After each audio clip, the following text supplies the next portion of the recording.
高雄透早上低温15度，体感温度14度。有一个71岁乡亲，透早6点外塞车出门，塞到半路，身体无爽快，人昏去，结果车去弄路边6台的机车，这经销赶到地，撞破车窗，紧甲送病院，但是无效，人已经亡生了。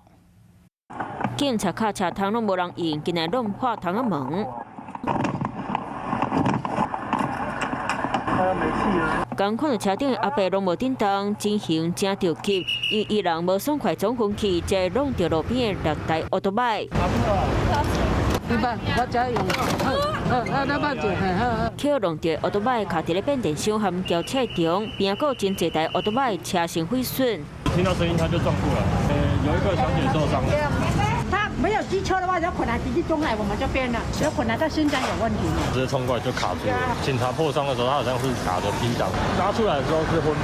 这站车祸意外就发生在高雄，当时71岁阿伯经过新店中华路口时，看到人无爽快昏去，才发生车祸。通知许男家属到场。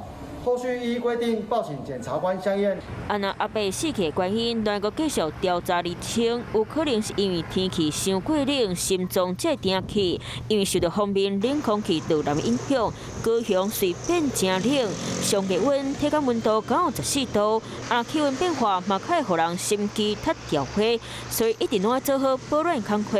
但是发现身体到位无对当，得紧去医生看，就会错过治疗时间。